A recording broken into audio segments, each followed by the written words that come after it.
on the lookout for nests, and in particular nests that have got eggs. And in front of me here, I've got what we call an open nest box. It's a normal sort of box that perhaps you might expect for a blue tip, but instead of having a little hole, it's got a big long oblong. If I just move some of this elder tree branch out of the way and peer in, I can immediately see there's some twigs and some leaves and moss looking at me. And I'm just going to peer in, and I can't see anything on the nest. I can just make out some eggs at the back in the shadows. This week on Natural Histories, our subject is both fragile and robust, useful to us and an inspiration too. The egg. The American minister and author Thomas Wentworth Higginson wrote, "I think that if required on the pain of death to name instantly the most perfect thing in the universe, I should risk my fate on a bird's egg." Many would agree. Ornithologist Ed Druitt certainly does, and each year looks forward to checking his local nests under licence. I don't know what the eggs are from. I've got my suspicions though, so I'm just going to unclip the lid of this box. Wow. At the back of this beautifully constructed nest made out of lots of dry moss, we've got lots of deer hair lining the nest.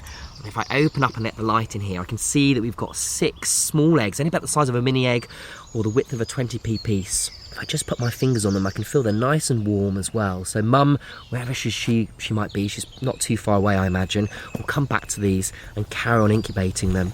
The smooth, rounded shapes of birds' eggs, their pastel colours and cool, sensual feel to the fingertips have inspired art, religion and poetry. This extract from John Clare's poem The Nightingale Nest is read for us by Joshua Manning.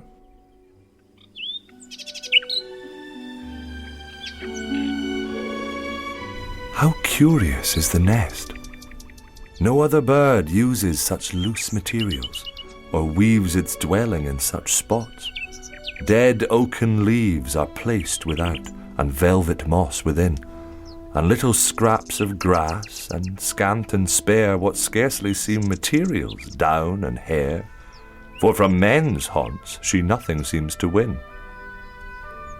Yet nature is the builder, and contrives homes for her children's comfort, even here, where solitude's disciples spend their lives unseen, save when a wanderer passes near that loves such pleasant places. Deeper down the nest is made a hermit's mossy cell. Snug lie her curious eggs in number 5, of deadened green, or rather olive brown, and the old prickly thorn bush guards them well.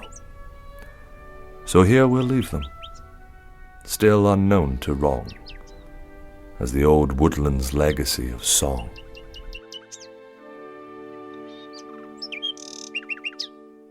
John Clare, a faithful recorder of natural history in his Northamptonshire parish in the 19th century, uncovering the secret treasure that is a clutch of eggs.